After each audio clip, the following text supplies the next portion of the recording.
directement son Joana et Katani. Je me suis posé des questions. Témoignage n'a pas appelé ça et du fia batou et belé.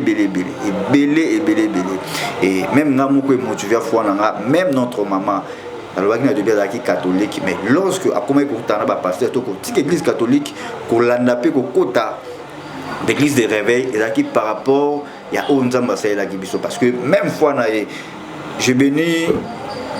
j'appelle mon frère, mon papa, mon fils aussi hein, parce que dans la combo il y a moi nangai papa Rongongo question beauté na combo na Yesu donc témoignage joint aimé du fier qui m'a cassé à comment il faut taper dans l'église de réveil ainsi de suite. Alors je me suis posé la question parce que Nazaki n'a pas ça qu'on batté. Notre maman est morte. Na minute est-ce qu'elle a en enfer tout pas dans l'eau. Non. La question est banale qui s'est posée dans tout dans mais comme je sais que mutu soit sali ma benasser mukili awa akendara en enfer soit sali malam akendara na sed d'Abraham pour nous poser la jour éternité naïe. Alors babilo connaît les gens qui est banal quoi dans tout dans alors ton a surtout qui je vis la sœur Marie me semble je commence à poser des questions bisognon sotoyebi ce qui s'est fait dans quatre églises catholiques. Alors comment on a mange il y a bateau dans quatre églises catholiques disons nazoboya dato ko finga bande on a catholique té bisogno sotoyebi loko nzamba bona c'est l'idolâtrie. L'idolâtrie c'est le fait d'adorer les créatures au lieu des créateurs. Or ba maman dans quatre églises catholiques ba sambela Maria. Or Maria on ne peut pas prier Maria. On ne peut pas prier Marie. Alors, on a qui mange la sœur Marie Missamouana et na meka qui conditionné en opé na bandeng nangai par rapport à message nzamba pesa nganga mona yebi pourquoi et nzamba taisa kingai Marie Missam par rapport à réponse taï. Alors, question nangai bandi ko matana mutu. Est-ce que notre maman lorsqu'elle bimi dans l'église catholique, elle a qui converti vrai ou faux? Est-ce qu'il y a une dimina qui Yesu nandenga mukondi pe mobikisi ya solo conduite na ya mitika kina maboko ya Yesu ba question ne bandi kuyanga na mitu mais en fait en soi je ne savais pas parce que mutu ayebi yango eza nzambe vie ya mutu relation na ye relation ya mutu na nzambe mutu ayebi on kaka eza nzambe et pourquoi na lobi bongo parce que même si une minute avant la mort, c'est toujours la vie. Donc, ils ont battant, ils ont appelé ça moto. À s'occuper de se repentir directement, à se repentir, là, il est à l'Inzambe. Mais moi, personnellement, je ne savais pas. Na comment qui n'avait inquiétude douana, parce que il y a des bandes pour déranger, faut non, on a déjà dans les cas bêta pour et n'a pas continué pour Zara Boité. Alors, l'inquiétude douane, ils ont continué pour y avoir un agata mtunangai. Parce que Namor n'a pas l'enfer, na Saint d'Abraham, Nindi, et là qui c'est vraiment. Alors, la commune à Boutou, la Lali, la commission à 3h du matin. Sans Joana, on a banné quoi. On dirait et l'Inisiko et Bandako, disons, on dirait na bandi qu'on continue siko sans Joana. Na Bandako continuons et lorsque l'église est Silaki, mamé belé bazobima, maman bazobima, accompagné toujours la sœur Marie Missam Nakati. Or la sœur Marie Missam, je ne pense pas qu'elle catholique là, je sais pas. Kabané kosa mais l'église catholique alors. Bazo utilisé sous forme ya ko sola DDD, on a vu sur le bosso toke na maman mais on a sima bazo sola sous forme ya ba hypocrite de bazala, c'est-à-dire ba talibino ba olo na litoi na CCC pour no boka te mais regarde on est toujours vers ba toke to baloki to talisima. So maman nata sima nazo simba na oboyi.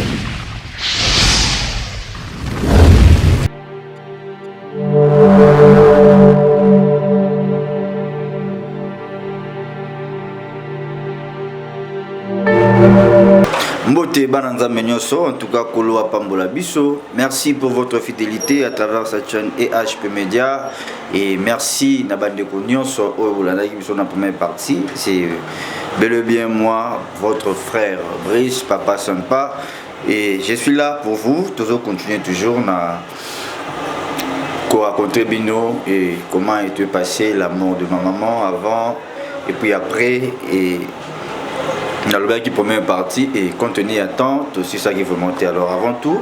photo prier d'abord. Seigneur, merci pour notre temps PC Bisso, merci pour la faveur imméritée, la grâce accordée Bisso. Alors tout ce qui moment dans ma boque on a yo Que ton nom soit sanctifié, soit glorifié. Ta présence est la fin totale du diable. Manifeste ta présence et natiki munyoto vili bako kulanda biso na kombo na yo et protection divine à la partage na biso au nom de Jésus. Amen. Merci et na pesi lisusu mbote et merci mingi na yo mutu au banda kala kozala abonné à EHP Media car cette chaîne c'est l'ensemble des saints ils allaient ensemble ya bananzambe et kolo vraiment apambola biso nyonso. Merci pour votre amour et nazaki na moment ba difficulté toujours traverser en tout cas vous étiez toujours là pour nous soutenir biso pour consoler biso ba message ba appel les eaux fortifier biso vraiment makasi en tout cas on apprécie une fois encore merci na bananzambe nyonso merci na mes sœurs mes frères vraiment kola pambola biso oui toujours continuer attendre tout s'arrêter qui on a main on continue toujours ça c'est la deuxième partie suite et kola pesa biso makasi toujours parce que sans y mon côté akoyi kosala oya sala rapport na biso en tout cas nzambaza na biso longo et na bandaki ko rencontrer liwa ya notre maman Angélique Lufi Mitoni et ma maman biologique maman Waboti papa Brice wazali boso na biso vraiment na bandaki ko lobela que notre maman fille ancienne ya église catholique azaki maman oyo azaki vraiment catholique na catholique alors tout ce qui est comme l'église catholique na kati ya yebaki ya makasi parce que umeli na kati église catholique et na yebi que bananzambe belé même ba pasteur bazali lo ba pasteur ba évangéliste ba prophète de l'église des réveils biso nyonso sur 100% la majorité au moins 99% et autant na kati catholique même les églises missionnaires FEPACO ainsi de suite et bima na catholique. Donc la plupart des membres belés ba autant na kati catholique. Alors to boy église catholique était on a pesa kaka lisolo ndenge zalaki pona koluka koyeba vraiment notre maman malam mingi et na lobaki liwa ya notre maman et bandaki à partir le 25 abaneko ka bienté ba malaise ainsi de suite le 25 vraiment on faitaki bienté et na yaki pe kende pe kotala e totali mais santé zalaki kaka bientôt le 26 n'avait taki ba songe na sala ki pona ko meka un peu ko progresser et na ko sa songe mususu le 29 on a lotaki ndoto ya matanga liwa muta ko fe baneko banate et na taona na ko pesa ba message que na mois de janvier il y aura des morts au Seigneur Atalisa qui il y aura des morts ba kufa na mois de janvier mais je ne savais pas que lorsque Nzambazolo banamo de janvier kufa notre maman fille aussi peut-être la première ou deuxième personne ou ngai personnellement na roye bateau à la côté na nganda kufa donc or pour moi lorsque tu côté janvier azalaki la première personne ou kufaki na mois de janvier précisément na année asika 2023 alors et j'ai continué pour na côté Sabino ce qui s'est passé avant Liwanaye et puis même avant toi enterré alors tout comme le premier dans le bas qu'il fallait toya na kende kotala e tout fêté bon j'avais évité certains trucs tout le monde a été mais souka hormonae c'était le 31 donc c'était le 31 décembre et le 31 décembre pendant la journée des acquis souka hormonae bon lorsque maman sentait à la bienté abana ekobela vraiment et elle me disait écoute non malaria ou non bela malaria mais malaria on non comprendre muta donc ça cap épidémie ça qui ba kosu grippe malaria ainsi de suite alors n'épée à qui frappe qui bon tellement ça qui déjà le plus âgé et puis ça qui déjà na moi ba malade de plus aura mikolo na katanzoto ba paiement ainsi de suite alors OK vraiment mais elle était vraiment maladie grave tendez à tabeli elle est gravement malade non pendant qu'au hôpital à Zongindaku à hôpital à Zongindaku donc c'était bref comme ça là tout commis le premier mais avant tout comme le premier les 31 na bébé mon Nandaku il a déjà une année quelques mois donc avec une 2 ans bientôt alors et pendant que maman Zobela yé tout bisonyo sobi soyi mwana zo asana ndaku et que a commis na ba malaise c'est-à-dire azobela santé ezo déranger ndenga tchakama à l'aise donc santé bande ko déranger mon mais au sentir moi ba fièvre ka ba me pépé mais tu pries pour l'enfant oui zara mon pépé moi malade yé mananda ko sambeli mon poser le boko et prier déclarer maladie qui musika et pas moi non mais on dirait aux yeux ça sur maladie amour nous avons dérangé sur mon à ma casse donc moi on a bandé ko déranger sur les tontins j'ai appelé écoute Charlie quand on est non je suis à l'hôpital avec Marc tous en aïe na hôpital et c'est des autres fans de Wana alors on a 4 hôpital ti toi kozonga et tout comme le premier moi na santé car bon moi moi sakana moi ba fièvre alors les premiers on a évité de ba fête quand des autres parce que tu sais que pendant la fête que bana nzambe mingi belé pas peur d'avoir contrôle et puis Satan a profité à mingi na temps ba fête pour na koyeba au sala ba eli nzambe mabe alors ils ala ba moment moko de bande ya koloba il faut éviter et ba chrétien mingi balinga ko fêter en moté ba fête le roi normal Noël de Jésus a pour na ba chrétienté alors et belé ba éviter ko fêter ba genre de fête netingai comme on ngai na ke fête en tout cas au quand ça le roi nazar que tout naza fier pour participer na fête na bon non mais j'aime pas na koki koya et ce qui n'a eu présence dans ngai temps na ko éviter temps à manger ou à boire au moins ça vraiment bien donc tu évites à mingi bajar ya ba bureau moi bon alors tu comme les premiers na butu donc les premières journées les premiers aussi là tu na butu nango et vers on a 4 à butu moi na banjo déranger makasi donc moi na dérangé vraiment makasi oh mon kasi pour guider désert tu prends l'enfant prier pour na mais rien à déranger kaka il pleure toujours. Azolela. Je ne savais pas, mais qu'est-ce qui ne va pas au juste? Problème les a. Et il n'y a rien. Juste moi, on dirait, Azo remarqué quelque chose, Moroboé. Voilà. Et avant, je disais déjà que tant que nous avons songe, on a déjà je priais aussi pour ça, pour que nous puissions éloigner. Mais biso ba chrétien to tche lo mona mutu to baganini c'est pas biblique to baga tout ce qui est révélé condamné non Dieu peut te révéler et lo moko nzamba zanango na propre volonté na yazana pour ça sala sikoyo yo condamné à mon nini exactement Dieu ne fait pas une chose sans révéler à ses serviteurs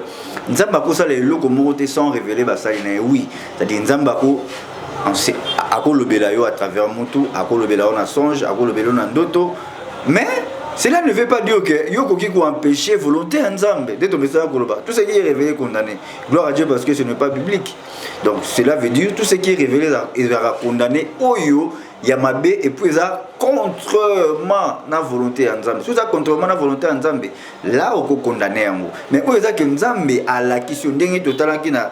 1 Samuel 3. C'est-à-dire Nzambé ça Samuel. Et puis tala na ça les lois sika na Israël. Où il faut frapper bateau belé. Samuel a qui révélé, mais peut-être avoir vous prier non nous avons aligné le côté ça la mais non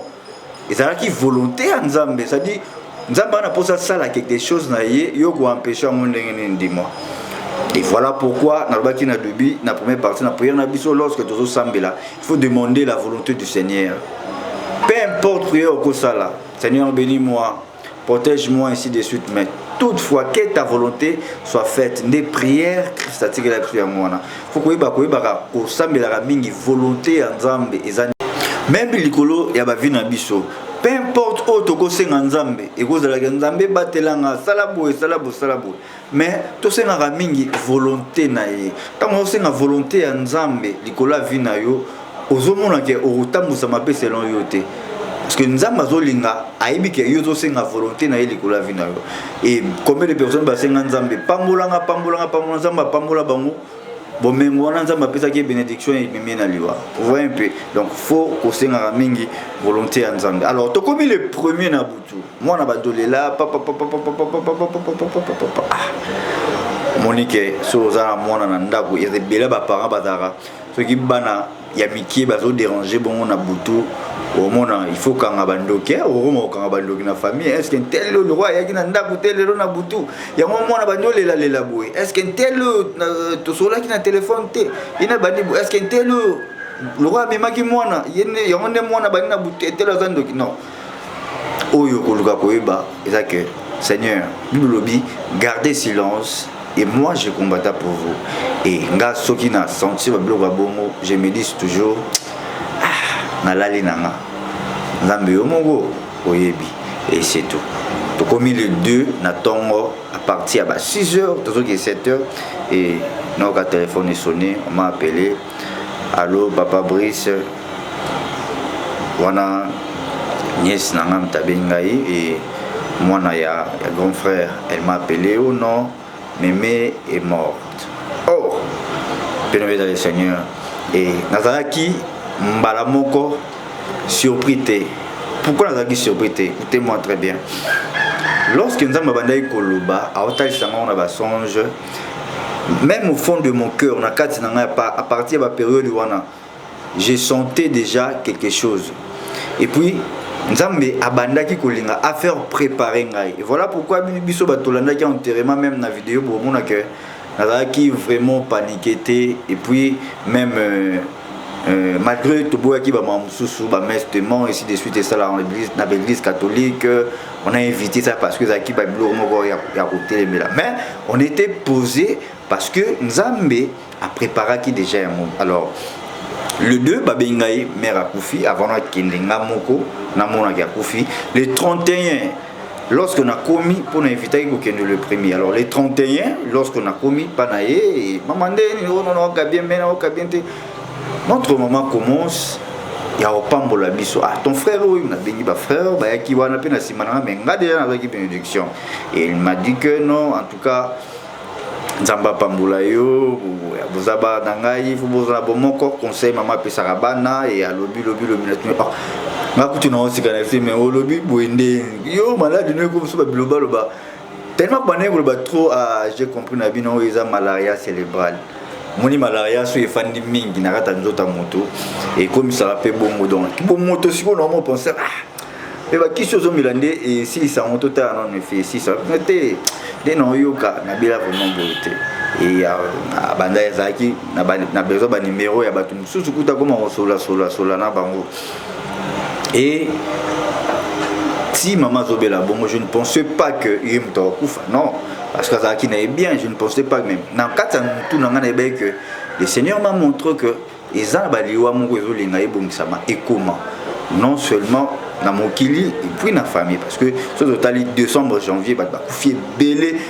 n'enga nzamba lobaki do bah koufier belé début janvier le 1er le 2 jusqu'à maintenant bah tout bah koufi donc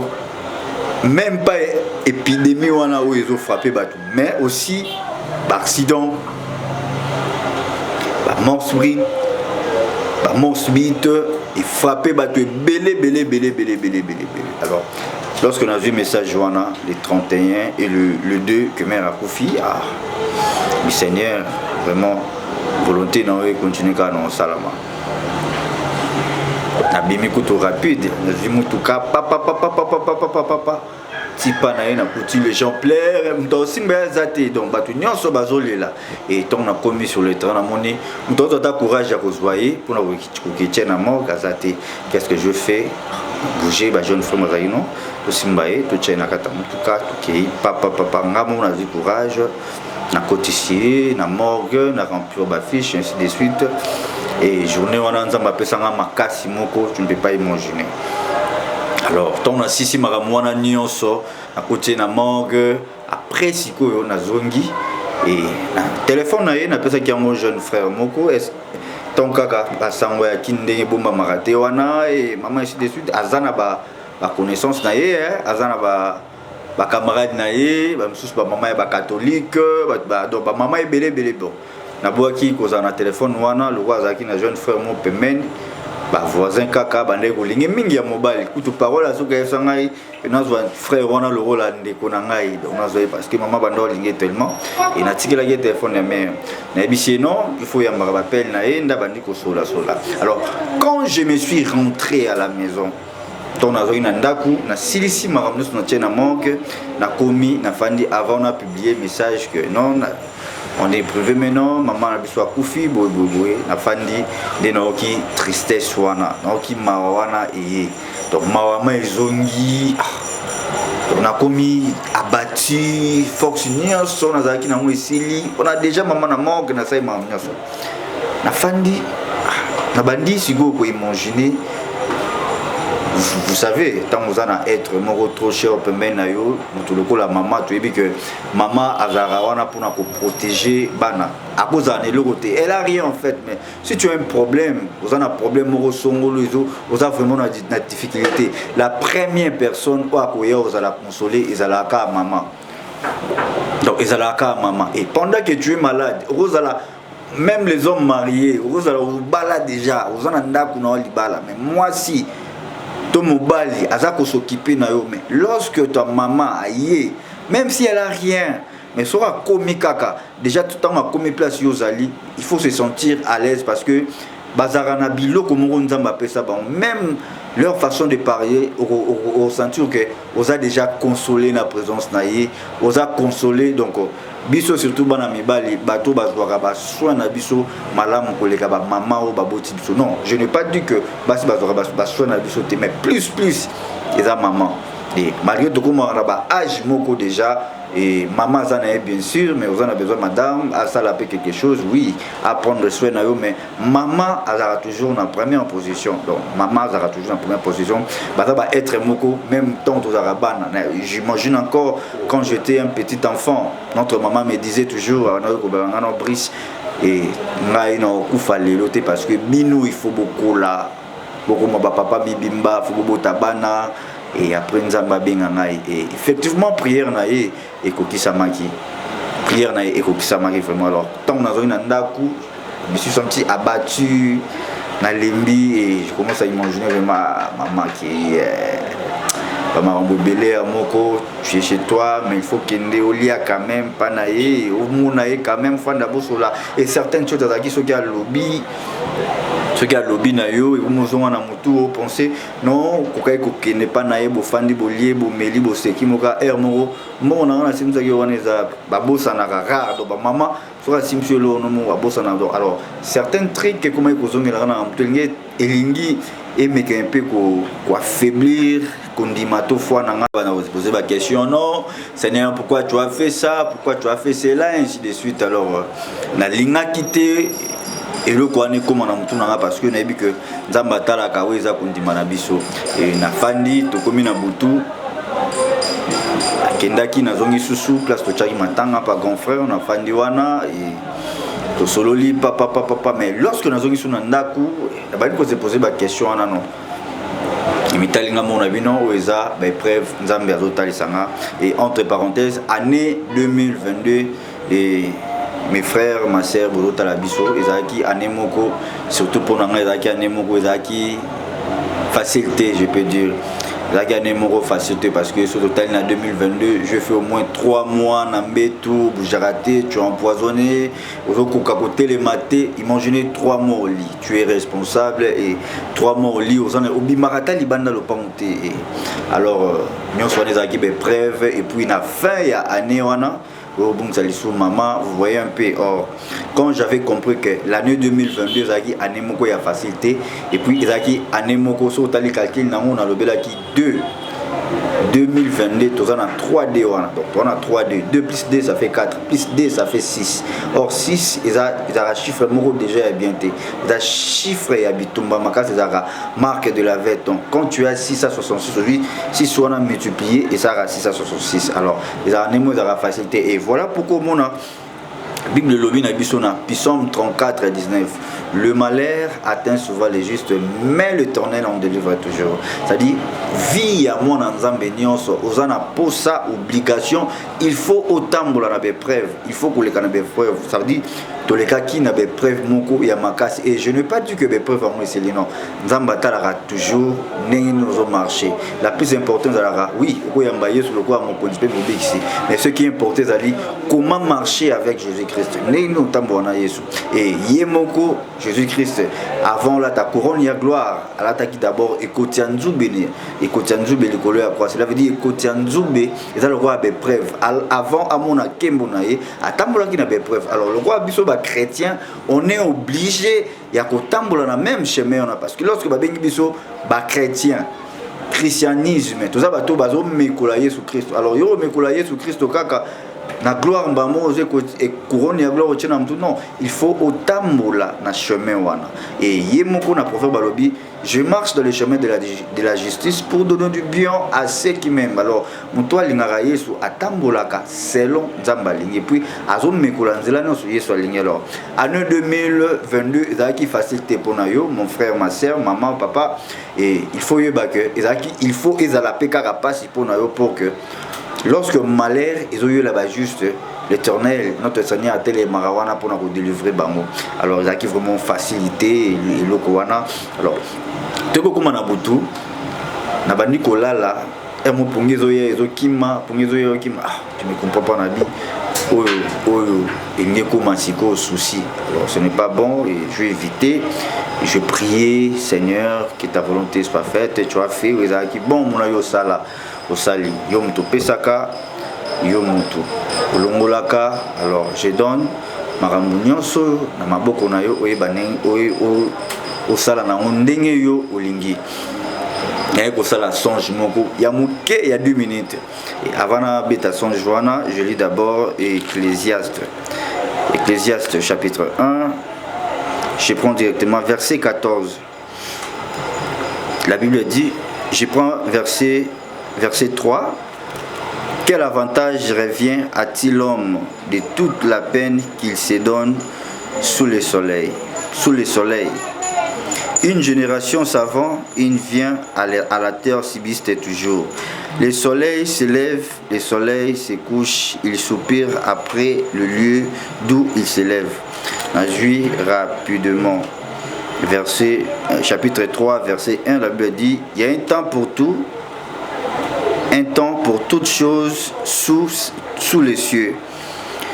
Verset 2, la Bible dit un temps pour naître et un temps pour mourir, un temps pour planter et un temps pour arracher. Ce qui était planté, un temps pour tuer et un temps pour guérir, un temps pour abattre et un temps pour bâtir, un temps pour plairer et un temps pour rire, un temps pour se lamenter et un temps pour danser. Voilà. Et Ecclésiaste awa atalisi biso nyonso aloba déjà nyonso na Bible donc ce qui est plus loin oyoka Bible zo prononcer kutu car en référence il y a un temps pour s'embrasser et il y a un temps pour s'éloigner des embrassements. Cela veut dire il y a un temps pour tout et pour toutes choses na ya mabele awa. Alors le ko la maman kufi na ko kangaka maboko te na ko mama et pendant que les enfants de Dieu bazana pour ça il y a éducation bazana besoin ya consoler bango bazana besoin ya évangélisation. Alors c'est là et a fait le déjà bande rebelle pendant que ngana za on a bien tout que parmi nous ba membres de la famille na biso misusu ko ba bande ko dépendre na maman baza ko se poser ba question et maintenant tout ça nini qu'est-ce qu'on va faire et moi également na voye ko za bongo mais non parce que on est à peu près ko la personne la plus importante na mabele na vie à Brice c'est sa maman. Alors je peux essayer d'abord de récupérer sa maman nata la façon dont on est là. On est allé volonté en Nzambe. C'est-à-dire Nzamba koki osala bongo. Nzamba akoki kolongola mutu oya sumaka o chaque jour matin soir. Toi tu vas dire que Nzambe poko tikinga et poko salibu. Oui. Et c'est parce que Nzamba ayebi ke ozo tcheli ke pa ya mutu. Voilà. C'est un peu ça alors. To komi na butu, tant to komi na butu. Pongi zoya ka ekimi eke bénémoine dans le Seigneur na ekolota Marie Misamu naloti notre sœur Marie Misamu naloti na kati église catholique donc bato belé ba fandi wana et ça moi zoti ya liboso Marie Misamu na kati mais ngai na oteki libanda na porte na ye pona benga donc na zongi à l'époque lorsque mère na biso abana okene même église catholique au monde attend nga pe na na église catholique na okota attend sur troisième messe ya kota messe attend na ima to sele croisement mais non nga na yaki siko na intention pona ya ko zoyer na bisaye et directement donc na komi wana na ta na porte ba ba fandi je vis la sœur Marie Missam. Quand j'ai vu la sœur Marie Missam et ça moi ici ba to nyos ba mwana ba za kona ba bimi ba talinga ba komo sur la soirée na lito na zu maman na fi non yo na fait déjà oyaka awate na si na la poni la église il faut kende mais ozonga ce soir pour na sala nini et donc na juillet tout semaine dans le boko de bandobima directement son joana et katani je me suis posé des questions témoignage nanga na pesa et du fia batu et belé et même nga moko motivé foi nanga même notre maman alors il y a des gens catholiques mais lorsque a comment écouter na pasteur to ko église catholique ko landa pe ko kota l'église de réveil et là qui par rapport il y a onzamba ça là qui biso parce que même fois na je bénis j'appelle mon frère mon papa mon fils aussi hein, parce que là na kombo ya moi na ngai papa rongongo question mbote na kombo na Yesu donc témoignage on t'aimait du fier qui m'a cassé à comment il faut taper dans l'église de réveil ainsi de suite alors je me suis posé la question parce que Nazaki n'a pas ça qu'on battre. Notre maman est morte. Na minute est-ce qu'elle est en enfer, tout pas en lola. Non. La question est banaki qu'on s'est posée dans tout dans mais comme je sais que mon tout soit sali ma benasser mon kili awa a kenara en enfer, soit sali malam ou a kenara na sed d'Abraham pour en causer la jour éternité na.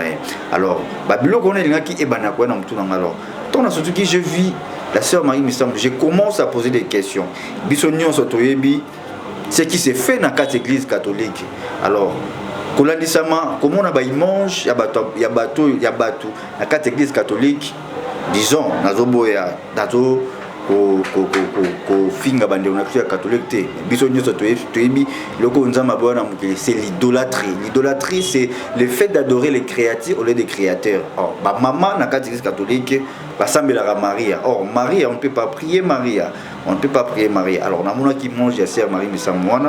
et na mega qui conditionné en opé na bandenge na ngai par rapport à message nzamba pesa nganga mona yebi pourquoi et nzamba taisa ki ngai Marie Missam par rapport à réponse taille. Alors, question ngai bandi ko matana moto. Est-ce que notre maman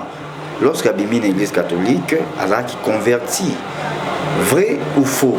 Est-ce qu'il y a une dimina Yesu nandenga mukonzi pe mobikisi ya solo conduite na ya mitika kina maboko ya Yesu ba question ne bandi kuyanga na mitu mais en fait en soi je ne savais pas parce que mutu ayebi yango eza nzambe vie ya mutu relation na ye relation ya mutu na nzambe mutu ayebi on kaka eza nzambe et pourquoi na lobi bongo parce que même si une minute avant la mort, c'est toujours la vie. Donc, ils ont se repentir directement. Se repentir, là, mais moi, personnellement, je ne savais pas. Parce que il y a des bandes pour déranger, non, on a déjà dans les cas d'étape pour continuer pour alors, les questions doivent continuer pour parce que Namo on a eu l'enfer, na Saint d'Abraham, Nini et la qui c'est vraiment. Alors, la commune à Boutou, na Lali, na commission à 3h du matin. Sans Joana, on a banné quoi. On dirait et l'initigo et banda aussi. Donc, disons, on dirait na bandi qu'on continue si qu'on sans Joana. Na banda ko continuons et lorsque l'église de Silaki mamé belé bazobima maman bazobima accompagné toujours dans la sœur Marie Missam nakati. Or la sœur Marie Missam je ne pense pas qu'azaki catholique là je sais pas kabana ko ça mais l'église catholique alors bazo utiliser sous forme ya ko solara DDD on a biso liboso to ke na maman mais on a sima bazo sola sous forme ya ba hypocrite nde bazala ça dit ba talibino ba olo ba na litoi na CCC pour no bo kate mais regarde on est toujours vers ba toke to baloki to talisima so maman ngata sima na zo simba e na oboya ah non to ke liboso et na surtout isusu la bandi ko se poser ba question Seigneur. Ah voilà, merci beaucoup et bah ça libis aussi une contenu à temps, toi aussi ça n'a pas message et aussi la calamité donc on a continué au bêta jusqu'à ce que